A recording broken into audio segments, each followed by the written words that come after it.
الحمد لله الحمد لله وكفى وسلام على عباده الذين اصطفى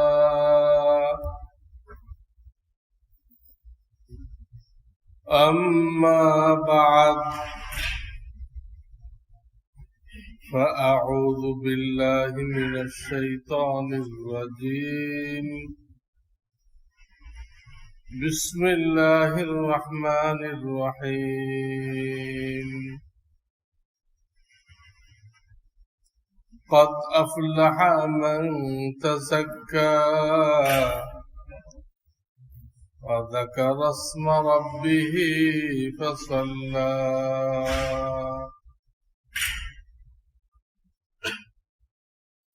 وقال النبي صلى الله عليه وسلم إن لكل قوم عيدا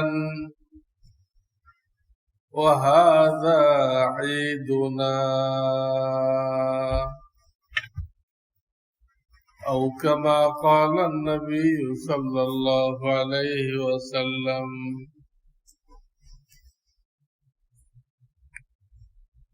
बुजुर्गान मोहतरम আল্লাহর মেহেরবানিতে আমরা এক মাস রোজা রাখতে পেরেছি, তারাবি পড়তে পেরেছি। এর আসল পুরস্কার আল্লাহ জমা রেখেছেন, হাসরের ময়দানে দিবেন। এক রিওয়ায়াতে আছে আল্লাহ নিজেই এর পুরস্কার হয়ে দেবে। আমি তোমাদের হয়ে গেল মাল্লাহুল মাওলা ফালাহুল কুল, যে আল্লাহকে পাইল সে সবকিছু পাইল। সবকিছুর মালিক তো আল্লাহ। মালিককে পাইলে কোর্টে আপনার না পাওয়া থাকে। আপনার স্ত্রী যদি আপনার মন জয় করতে পারে, তা আপনার সবকিছু সে মালিক হয়ে যাবে।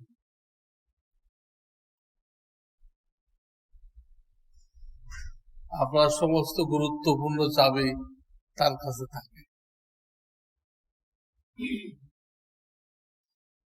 এজন্য মহিলাদের একটু কুরবানি করতে হয়।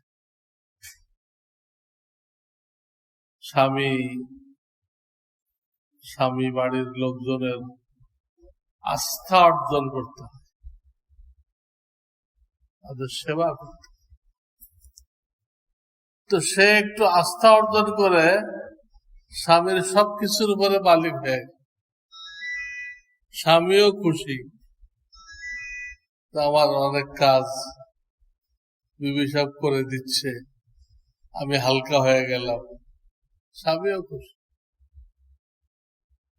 ঠিক আল্লাহকে রাজি করতে পারলে সে সব পেয়ে গেল, দুনিয়া আখিরাতের কল্যাণ, সুখ শান্তি সব পেয়ে গেল। তো আমাদের এই রোজা এবং তারাবি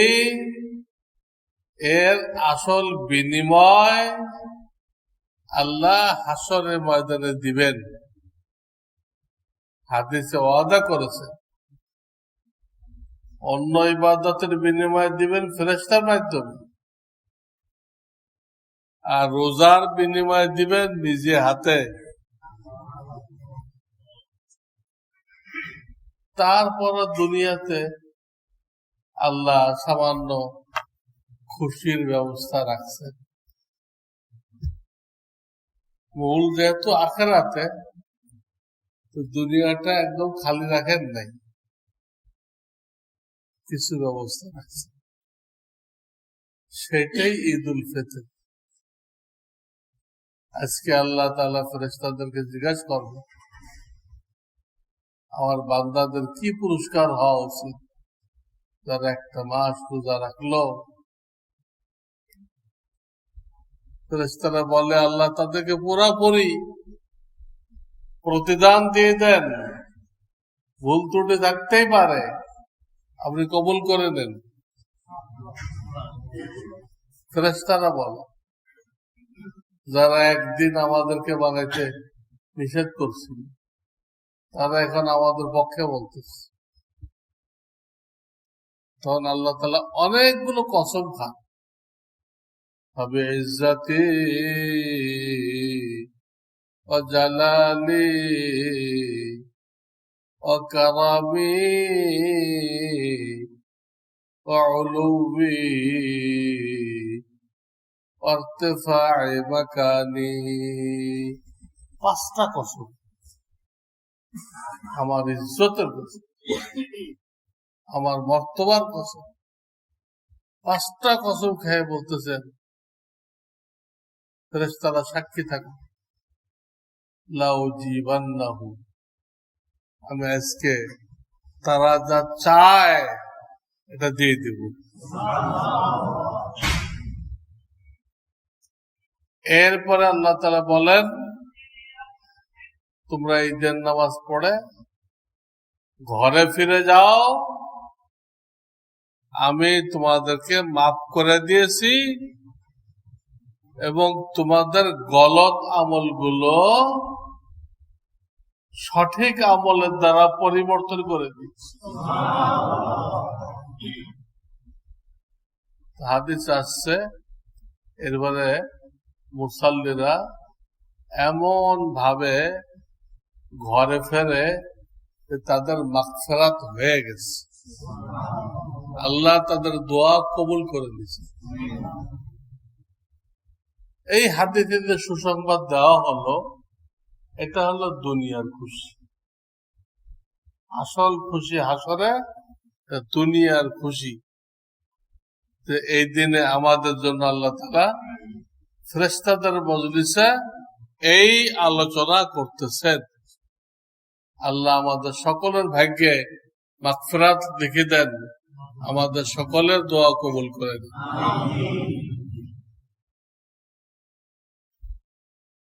এই দিনের কিছু বিধি নিষেধ বলতেছি। আসার পথে বিভিন্ন মসজিদে দেখলাম ডাকাডাকি করতেছে মাইক দিয়ে। অনেক মসজিদে গত রাত্রিতে শুরু হয়েছে, কিন্তু এটা আমাদের শরিয়াতে এলাও না। হাদিসে আসছে ঈদের ব্যাপারে, লা আযানা ওয়ালা ইকামাতা ওয়ালা নিদা ওয়ালা শাই, 4টে কথা। ঈদের নামাজের কোনো আজান হবে না, ইকামত হবে না, ডাকাডাকি হবে না, এই ব্যাপারে কিছুই হবে না। 4টে কথা, ডাকাডাকির ব্যাপারে কিছুই হবে না। কোন সময় টাইম জানাই দিবে, শেষ শেষ। এটা আল্লাহর একটা পরীক্ষা। সারা বছর আজান হয়েছে, আজান শুনে আসছে, আজকে আজান হবে না। দেখি কে কে টাইম মতো আসতে পারো আর কে কে ফেল করো। এর একটা পরীক্ষা আল্লাহ তাআলা ঈদের ভিতরে রেখেছে, পরীক্ষা নিচ্ছে। আজান না হলে তোমরা জামাত পাও কেন? কোন আজানে খাওয়াত হবে। যেসব মসজিদে ডাকাডাকি করতেছে, সেখানে কর্তৃপক্ষ বুখারী শরীফের এই হাদিস সম্পর্কে অবগত না, যে কারণে তারা একটা বেদাত কাজ তারা করতেছে, সবের কাজ মনে করে। আল্লাহ আমাদেরকে হেফাজত করুন। আমরা দেখা হলে বলি আসসালামু আলাইকুম, ঈদ মোবারক। কোনদিনকে কোন মুফতিকে জিজ্ঞেস করছি এটার কোন হাদিস আছে কিনা? আসসালামু আলাইকুম, ঈদ মোবারক ব্যাপক বলা হয় বাংলাদেশে, অন্য দেশেও বলে, কিন্তু এর তো কোন হাদিস পাওয়া যায়। ঈদ মোবারক বলতে হবে, ঈদ তো মোবারক আছেই, আপনি আর কি মোবারক করবেন? এটা আমাদের বানানো একটা পরিভাষা, শরিয়াতের পরিভাষা না।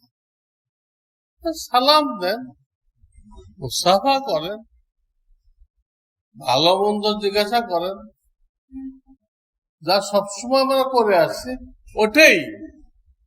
ঈদ মোবারক নামে কোনো কথা বলা, এটা শরিয়াতে কোনো প্রমাণিত না। আর একটা কথা হলো, এই ঈদের রাত যেটা চলে গেল, এই রাত্রে কিছু ইবাদত বন্দেগী করতে বলা হয়েছে। নফল নামাজ হোক, তেলাওয়াত হোক, জিকির হোক, করতে বলা হয়েছে। এবং তার ফজিলত বলা হয়েছে, ঈদের রাত্রে যে ইবাদত করবে, লাম ইয়ামুত কলবুহু ইয়াওমা তামুতুল কুলুব, যখন মানুষের দিল মরে যাবে তখন ওই লোকটার দিল মরবে না। দিল মরার কি অর্থ, এটা তো আমরা বুঝতে পারলাম না। যেদিন মানুষের দিল মরে যাবে তার দিল মরবে না, এর অর্থ হলো দিলের কাজ হলো মানুষকে সহি পথ দেখানো। দিল কিন্তু জিন্দা মুক্তি, কথা বলে না, কিন্তু আপনাকে গাইড করে। তো অনেক গলত আমলের কারণে ওইটা যখন মরে যায় তখন আপনাকে আর গাইড করতে পারে না। আর যার দিল মরে নাই, তার দিল সব সময় তাকে আল্লাহর ইবাদতের দিকে আহ্বান করে, আল্লাহর ইবাদতের দাওয়াত দেয়, গুনাহ থেকে বাঁচার দাওয়াত দেয়। কাজে কলব মরে যাওয়ার অর্থ হলো আকলের উপরে গজব নাযিল হওয়া। কলব মরে যাওয়ার কি অর্থ? আকলের উপরে, বিবেক বিবেচনার উপরে গজব নাযিল হওয়া, তার বুদ্ধি বিবেচনা উল্টা হয়। তাকে আপনি যতই বোঝাইবেন, ভাই এটা ঠিক না, এটা গোমরাহি, এটা কোরআন হাদিস সম্মত না, ওটাই করবে। তার বিবেক উল্টা হয়ে গেছে, তার বিবেকের উপর আল্লাহর গজব নাযিল হয়েছে, সে উল্টাটাই করবে। বুদ্ধি নষ্ট হয়ে গেছে, আকল উপরে লানত নাযিল হয়েছে। এই কারণে ভণ্ড পীরদের যত মুরিদ, এরা যে পীররে ছাড়ে না, কারণ এটা উলামাদের নিষেধ করার পরে তারা ভণ্ডের কাছে কেন গেল? যার সম্পর্কে বলা হইতেছে এই লোক হকের উপর নেই, দেওবন্দ থেকে ফতোয়া দেওয়া হইতেছে এই লোক হকের উপরে নেই, নতুন দল তৈরি করতেছে, এসব শুনেও সেই দলে যেতেছে। প্রমাণ, তার দিল মরে গেছে, তার বিবেকের উপরে গজব নাযিল হয়েছে।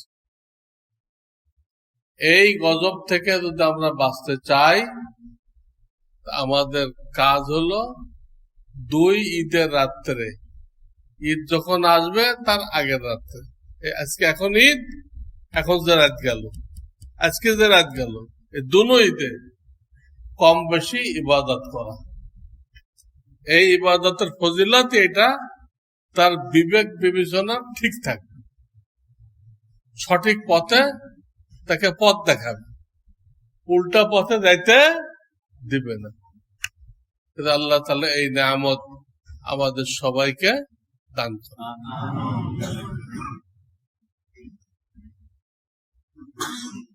শরীয়তের মেজাজ হলো উভয় ঈদের নামাজ সম্ভবপর হইলে কোন মাঠে পড়া। ঈদের নামাজের মূল তরিকা হলো মাঠে পড়া, কারণ ঈদের নামাজের দ্বারা আল্লাহ তাআলার অনেক হিকমত আছে, অনেক উদ্দেশ্য আছে। একটা মেইন উদ্দেশ্য হলো মুসলমানদের শৌর্য বীর্য, মুসলমানদের শান শওকত, মুসলমানদের যে গৌরব, এটা কাফেরদের সামনে প্রকাশ করে। বিশাল জামাত দেখায় কাফেরদেরকে ভীত করে দেওয়া, তারা যেন মুসলমানদের ক্ষয়ক্ষতির কোনো চিন্তাই না করে, মুসলমানদের ক্ষয়ক্ষতির কোনো চিন্তাই না করে। এই জন্য এই নামাজটা মাঠে হইতে হবে। এখন আমরা সরকারের আইনের কারণে অনেক জায়গায় মাঠ না থাকার কারণে আমরা মাঠে পড়তে পারতেছি না। এর জন্য আমাদের কোনো দোষ না। আশা করি আল্লাহ তাআলা আমাদেরকে ফজিলাত দান করবেন। কিন্তু জানা থাকতে হবে ঈদের মূল তরিকা হলো মাঠ। অপারগ হয়ে আমরা পড়তেছি কোথায়? মসজিদে। নবীজি জীবনে মসজিদে পড়েন নাই, ঈদের নামাজ মসজিদে পড়েন নাই, সবসময় মাঠে পড়ছে। ঈদগাহ জরুরি না, যে কোনো মাঠ, স্কুলের মাঠে পড়ে, খেলার মাঠে পড়ে। আসল তরিকা আল্লাহ তাআলা মুসলমানদের শক্তি প্রদর্শন করতে চায়, কাফেরদের ভীত সন্ত্রস্ত করতে চায়। খবরদার এই জাতির বিরুদ্ধে কোন ষড়যন্ত্র করুন, টিকতে পারবে।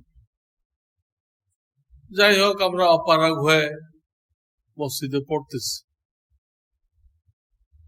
কিন্তু কিছু আলেম, মুফতি মিজানুর রহমান আজহারি, এই টাইপের কিছু আলেম, তারা খুব জোরে সোরে ফতোয়া লাগাইছে যে আপনারা যার যার ঘরে ঈদের নামাজ পড়েন। এটা কোন দুঃখে তারা এই ফতোয়াটা দিচ্ছে? তখন সরকার কমপক্ষে মসজিদে তো অনুমতি দিছে, মসজিদেও তো অনেকটা মাঠের মতোই হয়, মাঠ না হলেও মাঠের কাছাকাছি। কিন্তু এই ইজাজত দেওয়ার পরেও তারা যে ব্যাপক প্রচার চালাইতেছে যে আপনারা যার যার ঘরে ঈদ পড়েন, এটার আমি কোনো যুক্তি খুঁজে পাই না। কেন বলতেছে?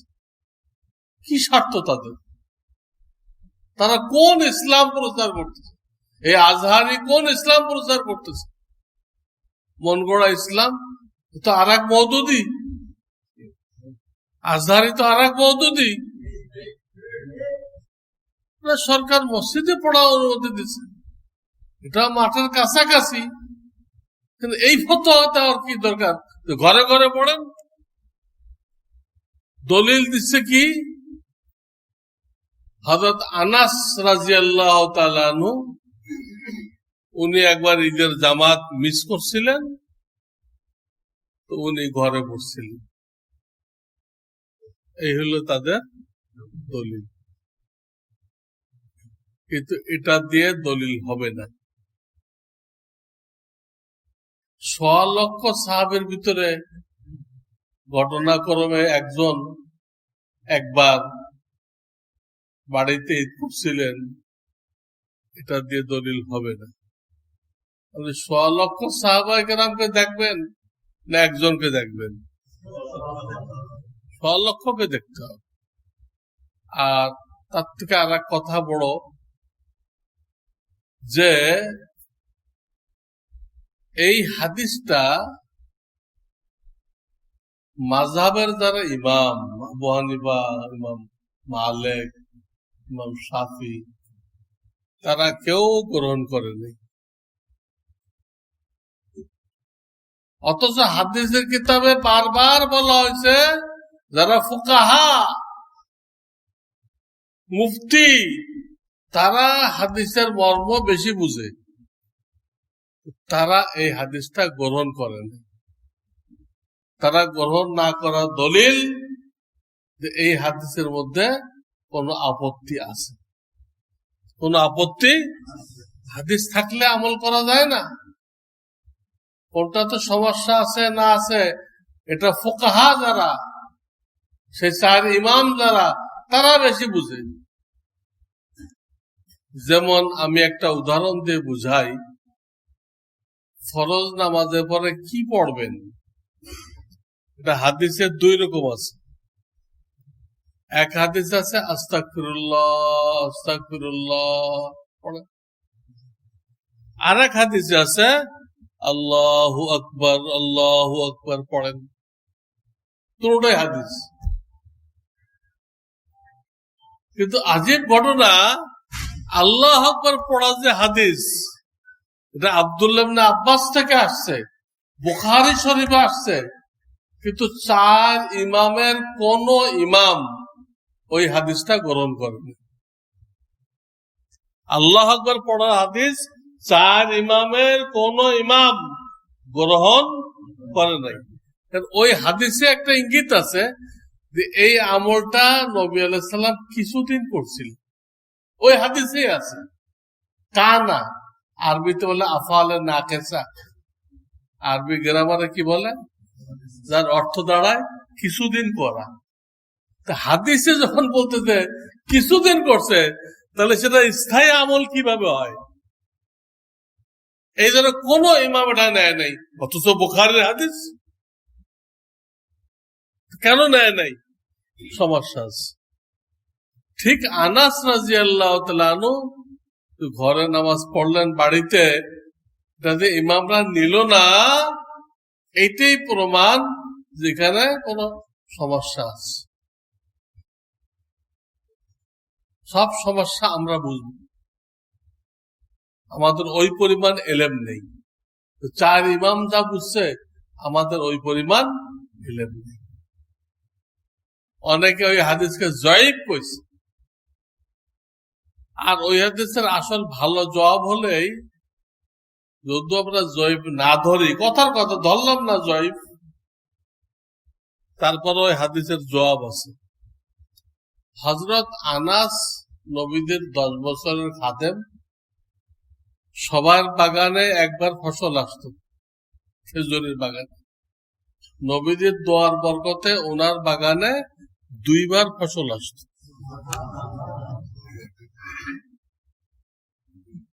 হাজ্জাজ কুফাতে আসা পর্যন্ত ওনার 130 জনের মতো সন্তান মারা গেছে। হাজ্জাজ কুফাতে গভর্নর হয়ে আসছিল বনু উমাইয়ার পক্ষ থেকে, এটা বুখারীর হাদিসে আছে। ওনার মেয়ের নাম উমাইনা, তার কাছে রেজিস্টার ছিল কোন ছেলে কবে হয়েছে, কবে মারা গেছে। তিনি হিসাব দিছে হাজ্জাজ আসার আগ পর্যন্ত 130 জন সন্তান মারা গেছে। তো উনি অনেক নবীদের দোয়ায় ধনী ছিলেন। ওনার লোকজন, ওনার কাজের লোক, ওনার বিভিন্ন সহযোগিতাকারী অনেক ছিল। আজকাল আমাদের এক নেতার যেরকম অনেক লোক থাকে না, তার সাথে 20-30 জন সবসময় ঘরে, ওনার অনেক লোক ছিল। উনি কোন রাজনৈতিক নেতা ছিলেন না, উনি বড় মুহাদ্দিস ছিলেন, লোকজন থাকতোই ওনার সাথে। এই জন্য ওই হাদিসের ব্যাখ্যা হলেই যে উনি যখন ঈদের নামাজ পাইলেন না, ওনার বাড়ি ছিল জাভিয়া নামক জায়গায়, আর ঈদ হইতো বাসরাতে, কুফা বাসরা শুনেন নাই, ওখানে জামাত হইতো। উনি জামাত পান নাই, তো উনি বাড়িতে এসে ওনার সাথে যেহেতু অনেক লোক আছে, উনি আর একটা জামাত কায়েম করছেন। এটাকে ঘরে নামাজ বলা যাবে না, এটা বউ বাচ্চা নিয়ে জামাত বলা যাবে না, যেহেতু ওনার সাথে প্রচুর লোক আছে। উনি কি করলেন? আর একটা জামাত কায়েম করলেন। যদি 100 লোকের নামাজ তরক হয়ে যায়, 100 লোক এসে জামাত পড়তে পারলো না, তারা হয় আরেকখানে জামাত খুঁজবে, আর না কোন এক জায়গায় তারা জামাত কায়েম করে। এটা তো শরিয়াতে নিষেধ, শরিয়াতে নিষেধ না। কাজে উনি ওই হাদিসটা দিয়ে দলিল দেওয়া, উনি বিবি বাচ্চা নিয়ে ঘরে জামাত করছিলেন, এটা গলত। ওনার অনেক লোকজন ছিল, অনেক সাগরেদ ছিল, অনেক খাদেম খুদ্দাম ছিল, তাদেরকে নিয়ে উনি ঘরের আঙ্গিনায় আর একটা ঈদের জামাত কায়েম করলেন। এটা বাড়িতে নামাজ পড়া না, আর একটা ঈদের জামাত কায়েম করলেন। এই সহি ব্যাখ্যাটা আজহারিরা না বুঝার কারণে মানুষকে গলত উদ্বুদ্ধ করতেছে।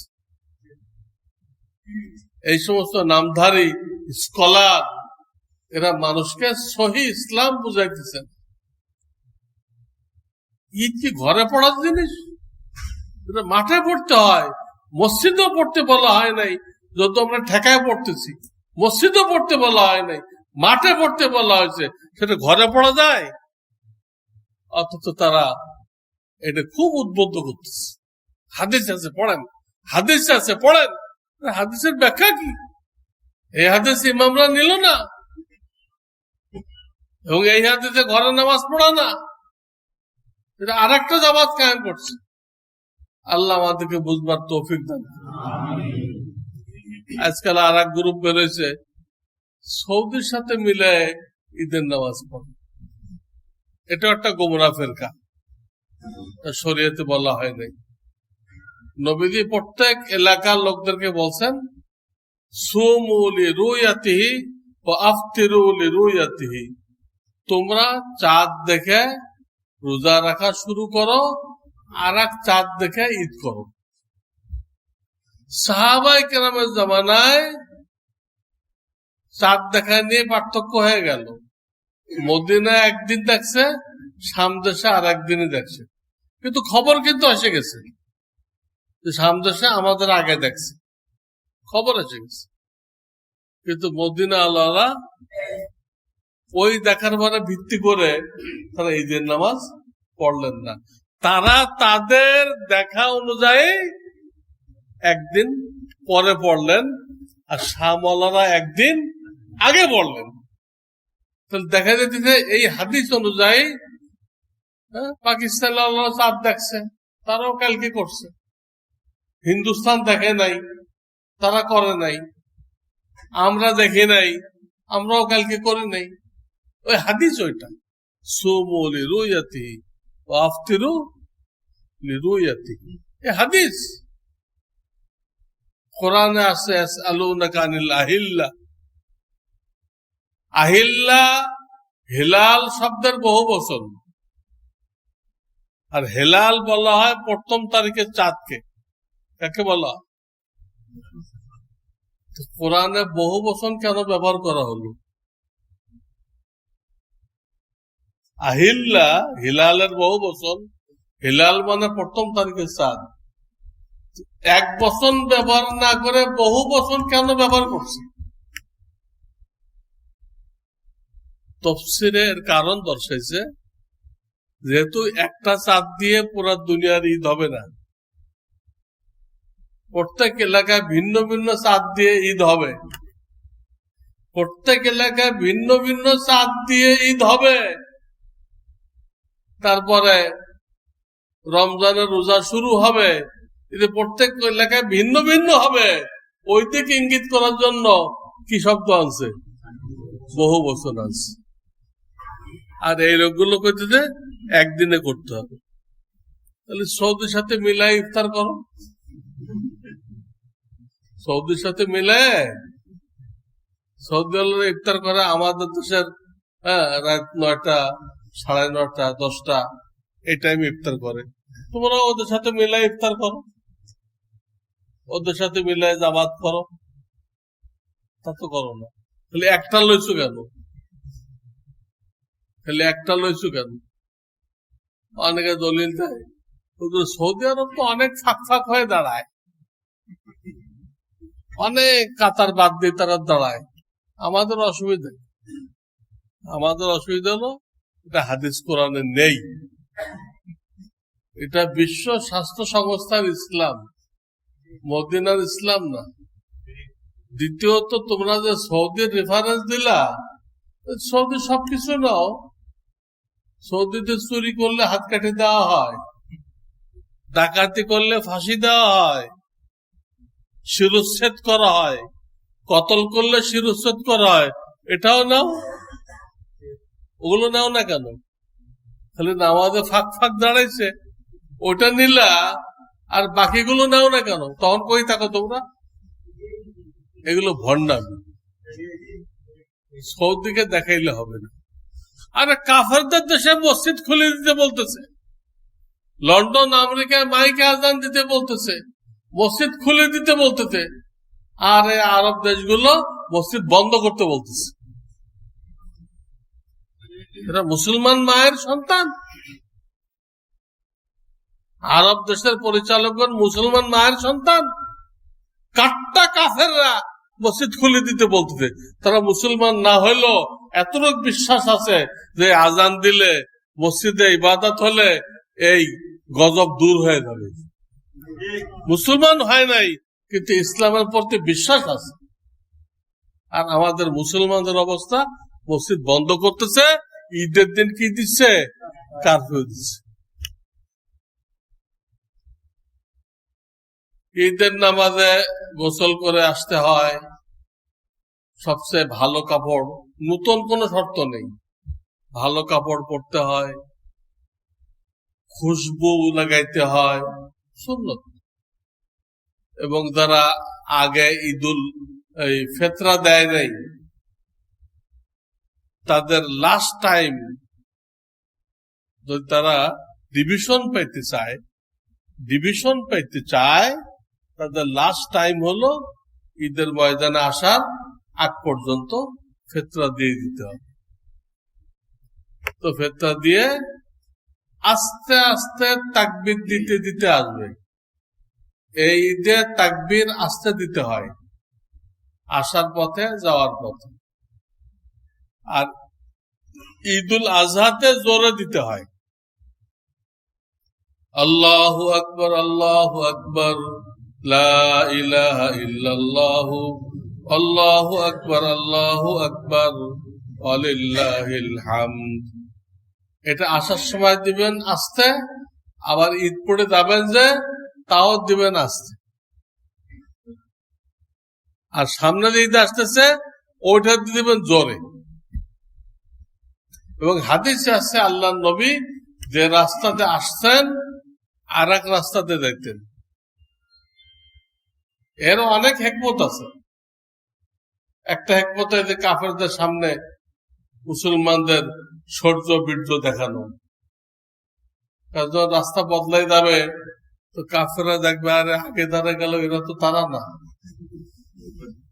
আগে যারা এই পথ দিয়ে গেল তাদের কারোর সাথে তাদের চেহারা মেলে না। তাহলে মুসলমানদের সংখ্যা কত? তারা আরো ঘাবড়াই যাবে। এটা একটা একমত। আর একটা একমত হলো, এক রাস্তা দিয়ে আসলেন, আর এক রাস্তা দিয়ে গেলেন, তো সব রাস্তায় তো আপনার আত্মীয় স্বজন থাকতে পারে, বন্ধু বান্ধব থাকতে পারে। তাদের একটু খবরগিরি করা, খবর নেওয়ার সুযোগ হয়। এই জন্য নবীজি বলছেন যাদের সুযোগ আছে ভিন্ন রাস্তা দিয়ে ফিরে যাওয়ার, তারা ভিন্ন রাস্তা দিয়ে ফিরে যান। অনেকে ঈদের নামাজে আসে রেশমি কাপড় পরে আসে, হারাম। স্বর্ণ আর রেশম দুনিয়াতে পুরুষদের জন্য হারাম, জান্নাতে দেওয়া হবে, পুরুষদেরকে দেওয়া হবে এই রেশমি কাপড়। আদম হাওয়া জান্নাতে আসছিলেন, তখন ওনাদের জান্নাতের গাছের পাতা পরা ছিল, জান্নাতের লেবাস গায়েব হয়ে গেছে, জান্নাতের লেবাস গায়েব হয়ে গেছে। দুনিয়া আসার পরে দুনিয়ার বাতাস যেমন লাগছে, ওই পাতা শুকায় গেছিল, শুকায় গেছে। ওই পাতা, শুকনো পাতাটাকে রেশম পোকায় খাইছিল। এই জন্য ওর পেটের থেকে কি হয়, এই রেশমের সুতা বের হয়। তখন জিব্রাইল আলাইহিস সালাম জান্নাত থেকে ভেড়ার পশম এনে দিলেন। মা হাওয়াকে বললেন, আপনি এটা দিয়ে সুতা তৈরি করেন, করে জামা কাপড় তৈরি করেন, করে আপনিও পরেন, আপনার স্বামীকেও দেন। জিব্রাইল নিজে নিয়ে আসছেন ভেড়ার পশম। আর আদম আলাইহিস সালামকে বললেন যে তুমি কি করো, চাষবাস করো। উনি চাষবাসের পদ্ধতি ওনাকে শিখাই দিলেন, ওনাকে চাষবাস লাগাই দিলেন, আর এনাকে কাপড় তৈরিতে লাগাই দিলেন। নিষিদ্ধ গাছের ফল খাওয়ার পরে ওই নিষিদ্ধ গাছের ফল ওনার দাঁতে আটকাই গেছিল, দাঁতে ছুটাই বগে। জান্নাত থেকে একটা গাছের ডাল ভেঙে ওটা দিয়ে ওটা ছুটাইছে, সে ডালটা উনি সাথে করে নিয়ে আসছিল, সেটাই মুসা আলাইহিস সালামের লাঠি। ওই জান্নাতের ডালটাই মুসা আলাইহিস সালামের লাঠি। আর মা হাওয়া তখন দেখলেন নিষিদ্ধ গাছের ফল খাওয়ার পরে সব লেবাস, জান্নাতের লেবাস খসে পড়ে যেত। তখন উনি বুদ্ধি করে ঝট করে ওরা আংটিটা মুখের মধ্যে নিয়ে নিলেন, আংটিটা মুখের মধ্যে নিয়ে নিলেন, এটাও খসে পড়ে না। তাই ওটা উনি দুনিয়াতে নিয়ে আসছিলেন। ওইটা সুলাইমান আলাইহিস সালামের আংটি, যে আংটি দিয়ে উনি রাজত্ব করে গেছেন। আজীব আজীব ঘটনা। তো বলতেছিলাম, স্বর্ণ আর রেশম আমাদের জন্য হারাম, এইগুলো কেউ পড়বেন না। হ্যাঁ, আর্টিফিশিয়াল রেশম, আর্টিফিশিয়াল নকল রেশম, এটা হারাম না, হারাম। আবার অনেকে চেইন গলায় দিয়ে আসে, এটাও জায়েজ নেই। পুরুষের জন্য চেইন গলায় দেওয়া, চুড়ি পরা, ব্রেসলেট পরা, জায়েজ নেই। আবার অনেকে টাকনুর নিচে পরে আসে। ঈদের দিন বেশি শাস্তি যায়, পাজামা লটকেছে কোন পর্যন্ত, মাটির সাথে। পুরুষের জন্য আল্লাহ সীমা রেখা দিয়েছেন টাকনু। টাকনুটা কি? সীমা রেখা। তোমার কোন কাপড় এর নিচে যাইতে পারবে না। মহিলাদেরটা যাবে, টাকনুর নিচে যাবে, পুরুষরা যাইতে পারবে। সীমা রেখা, ওটা আইন, ওর নিচে যেতে পারবে না। বুখারী শরীফের হাদিস আছে, যে কাপড় এর নিচে যাবে সেই ব্যক্তি জাহান্নামে যাবে। মা আসফালা মিনাল কাবাইন ফাহুয়া ফিন্নার। এবং নবীজি বলছেন, যে টাকনুর নিচে কাপড় পরে সে অহংকারী। অনেকে উল্টা বোঝে, আমি টাকনুর নিচে পরি কিন্তু আমার কোনো অহংকার নেই, এই ব্যাখ্যা চলবে না। কারণ নবীজি বলতেছে, যেই পুরুষ হয়ে টাকনুর নিচে কোন লেবাস পরে সেই অহংকারী। আপনি যতই নিষেধ করেন আমি অহংকারী না, এটা ওই হাদিস অনুযায়ী খাটবেন, আপনি অহংকারী। আর অহংকার থেকে বড় গুনাহ নেই। ইবলিস যে জান্নাত থেকে বিতাড়িত হলো, কাফের হয়ে গেল, আবা ওয়াস্তাকবারা ওয়া কানা মিনাল কাফিরিন, কিসের কারণে, কেন বহিষ্কার হলো? এই অহংকারের কারণে। কাজে এই টাকনুর নিচে পড়া যাবে না। এইভাবে আমরা সুন্নতি লিবাস পরে আস্তে আস্তে তাকবীর দিতে দিতে মসজিদে আসবো। এসে জুমা, এখানে জুমার মতো না, জুমাতে তো আগে খুতবা হয়, তারপর নামাজ হয়। এখানে আগে নামাজ, তারপরে খুতবা। তো নামাজের তরিকা আমি প্রত্যেক বছরই বলে দেই, তারপরও আমি এখনো বলতেছি, কারণ এই নামাজ যেহেতু 1 বছর পরে ঘুরে আসে, 1 বছর এই নামাজের কোনো চর্চা নেই। কেন আমি গত বছর কি কইছিলাম অনেকেরই মনে নেই। এই জন্য নামাজের তরিকাটা বলেই আমরা দাঁড়াই যাবো ইনশাআল্লাহ। ও তার আগে মুয়াজ্জিন সাহেব কই? আমার বয়ানের পরেই দায়িত্ব দিয়ে দিবেন। এই নামাজের তরিকা বলতেছে না, এরপরে কালেকশন যাদেরকে দিবেন দিয়ে দিবেন। তো বলতেছিলাম এই নামাজের তরিকায় প্রথম নিয়ত করবেন ঈদুল ফিতরের 2 রাকাত ওয়াজিব নামাজ এই ইমামের পিছনে পড়তেছি, এইলো নিয়ত। ঈদুল ফিতরের 2 রাকাত ওয়াজিব নামাজ এই ইমামের পিছনে পড়তেছি, এটুকু হলো নিয়ত। 6 তাকবীর, কিবলামুখী, এগুলো নিয়তের অংশ না। 6 তাকবীর দিতে হবে, বেশি 6 তাকবীর দিতে হবে, সেটা জায়গা মতো দিতে হবে, কিন্তু সেটা নিয়তের মধ্যে বলার দরকার নেই। কিবলামুখী হয়ে এটা বলার দরকার নেই, কিবলামুখী হইতে হবে, কিন্তু এটা নিয়তের কোনো অংশ না।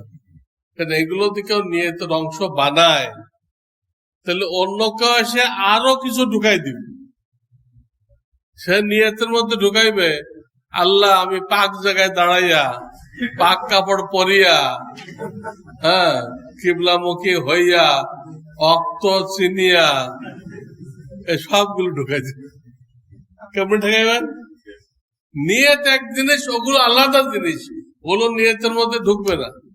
কাজে এই নিয়ত 2 রাকাত ওয়াজিব নামাজ ঈদুল ফিতরের এই ইমামের পিছনে পড়তেছে।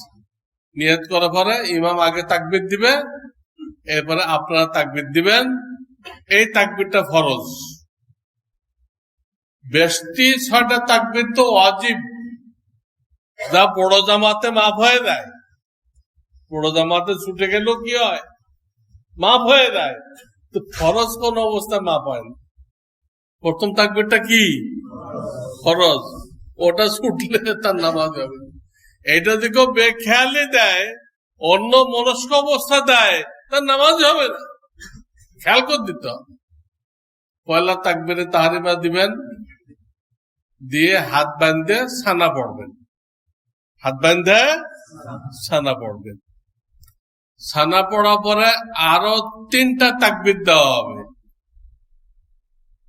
তার প্রথম 2টাতে হাত ছেড়ে দিবেন, ওই 3টার প্রথম 2টাতে কি করবেন, হাত ছেড়ে দিবেন, মানবেন না। তৃতীয়টাতে কি করবেন, হাত বাঁধবেন।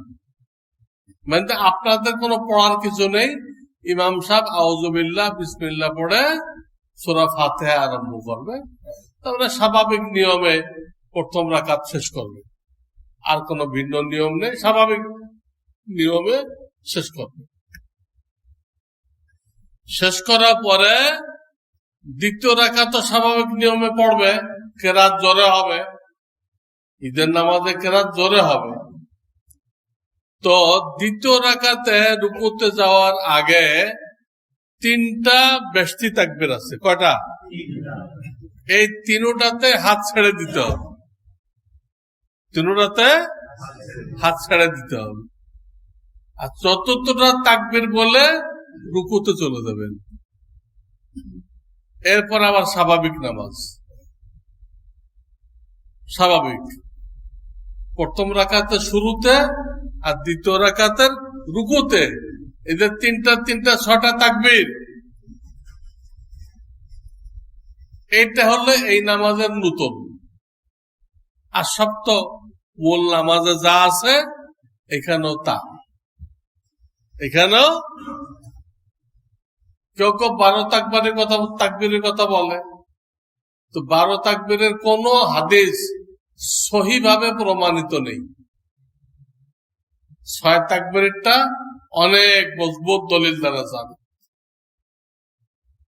অনেক মজবুত দ্বারা সাবিত। 12 তাকবীরটা দুর্বল হাদিস, আমাদের আবু হানিফা সাহেব নেন নাই, মজবুত হাদিস। নামাজে যে কোনো জিনিস ঢুকানো যায় না, দুর্বল হাদিস দ্বারা যা প্রমাণিত সেটা নামাজে ঢুকানো। নামাজ আল্লাহর ইবাদত, এখানে ঢুকাইতে গেলে সেই জিনিসটা অকাট্য ভাবে কি হইতে হবে, প্রমাণিত হইতে হবে। 6 তাকবীরটা প্রমাণিত, 12 তাকবীর প্রমাণিত না। এতে 12 তাকবীর দেওয়া যাবে না, 12 তাকবীর দেওয়া যাবে না। ভালো করে বুঝে রাখেন। এইসব ব্যাপারে আপনারা যারা বিস্তারিত জানতে চান, আমার লেখা একটা কিতাব পাবেন, তোফাতুল হাদিস। এই জাতীয় যত মসলা নিয়ে আজহারিরা গোলমাল পাকায়, সবগুলো আমি সহিহ হাদিস দ্বারা আমাদের মাযহাব প্রমাণ করছি। তোফাতুল হাদিস বাংলাতে আপনারা এটা পড়বেন। ঈদের নামাজে পরে মোনাজাত হবে সংক্ষেপে। এই মোনাজাত শুনে আপনারা মোনাজাতের পরে চলে যাবেন না। মোনাজাত এখানে মুস্তাহাব, এখানে হবে। এরপরে 2টা খুতবা হবে, এই খুতবা শুনবেন। খুতবা দেওয়া সুন্নত, কিন্তু থাকে শোনা ওয়াজিব। খুতবা শুনতে হবে। খুতবার পরে আর মোনাজাত করার বিধান নেই। খুতবা শেষ, আপনারা যার যার বাড়িতে চলে যাবেন, যে নিজেও ভালো ভালো খানা পিনা তৌফিক অনুযায়ী করবেন, আত্মীয় স্বজন বন্ধু বান্ধবকেও খানা পিনা করাবেন, এবং নিজেদের খুশি এটা প্রকাশ করতে হবে। এই দিন মন মরা থাকা নিষেধ। আল্লাহ করতে ঈদ, আর আপনি ঈদ স্বীকার করতেছেন না, আপনার চেহারা দ্বারা বুঝাইতেছেন কিসের ঈদ, আমার কোন ঈদ নেই। আল্লাহর সাথে মোকাবেলা করা, খুশি হইতে হবে, মানুষকে খাওয়ায় খুশি হইতে হবে, এগুলো করবেন। এই জন্য 2 খুতবার পরে আর মোনাজাতের দরকার নেই। হ্যাঁ, অন্য কোনো আমল করলে তারপরে যদি মোনাজাত করা হয় সেটা ভিন্ন জিনিস। আর সর্বশেষ একটা জিনিস বা 2টা জিনিস, একটা হলো ঈদের মধ্যে অনেক জায়গায় দেখবেন বারবার তাকবীর পড়ে, একটা হাদিস পড়ে আর তাকবীর, আল্লাহু আকবার আল্লাহু আকবার লা ইলাহা ইল্লাল্লাহ আল্লাহু আকবার লা ইলাহা আল্লাহু আকবার ওয়ালিল্লাহিল হামদ। কিন্তু এটা খুতবার মাঝখানে মাঝখানে পড়তে হবে, তা আমি কোন কিতাবে পাইনি। কেউ পাইলে আমাকে জানাবেন। আমি যেটা পাইছি, প্রথম খুতবার শুরুতে 9 বার শুধু আল্লাহু আকবার বলতে হবে, শুধু আল্লাহু আকবার 9 বার, শেষে নেই। দ্বিতীয় খুতবার শুরুতে 7 বার, শেষে 14 বার। আমি এটা পাইছি কিতাবে। আর ওটা যদি কেউ পেয়ে থাকেন তো আমাকে দেখাবেন। কিন্তু আমার দেশে এটা চালু হয়ে গেছে, খালি ইমাম একা পড়ে না, সবাইকে পড়তে বলে। না পড়লে ধমক, ভাই আপনার পড়েন না কেন? অথচ যদি থাকতো তবু মুসাল্লিদের পড়া যায় যেত না। খুতবার মধ্যে মুসাল্লিরা আওয়াজ করে কোনো কিছু পড়তে পারে না, তাদের জন্য নাজায়েজ। যদি থাকতো তখনও নাজায়েজ হতো, আর নেই। তারপরে ধমক দিয়ে তাদেরকেও দিয়ে গলত কাজটা অনেক ক্ষতিপুরা করাই দিচ্ছে। এটা ঠিক এগুলো পরিত্যাজ্য। মোটামুটি মোটা মোটা যে ভুলগুলো ঈদ উপলক্ষে হয়, এটা আমি আপনাদের খেদমতে পেশ করলাম। আশা করি আমরা এইভাবেই সব কাজ সম্পন্ন করব। আল্লাহ তাআলা তৌফিক দান করেন। মুয়াজ্জিন সাহেব কই, খুব শর্ট টাইমের মধ্যে আর একটা মসলা, ঈদের নামাজের পরে কোলাকুলের ভিড় লেগে যায়। কে কত কোলাকুলি করে, তাও 3 বার বুক মিলায়। তো ঈদের নামাজের কোন সুন্নতের মধ্যে ঈদের সুন্নতের মধ্যে কোনো কোলাকুলি নেই, ঈদের সুন্নতের মধ্যে কোনো কোলাকুলি নেই। আরবিতে বলে মোয়ানাকা, কোনো কোলাকুলি নেই। এটা হলো সাক্ষাতের সুন্নত। এটা কি সাক্ষাতের সুন্নত? কারোর সাথে অনেকদিন পর দেখা হলে তার সাথে এটা করতে হয়, শুধু সালাম মুসাফা না, কোলাকুলি করতে হয়। তো ওই লোকটার সাথে তো নামাজের আগে দেখা হয়েছিল, তখন করেন নাই কেন? নামাজের পরে করতেছেন কেন?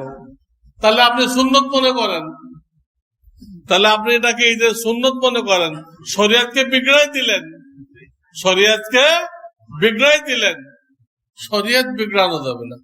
শরিয়ত তার অরিজিনাল রূপরেখা নিয়ে কিয়ামত পর্যন্ত বহাল থাকবে, এবং ওলামাদের দায়িত্ব শরিয়তের আসল রূপরেখা এটা উম্মতের সামনে তুলে ধরা।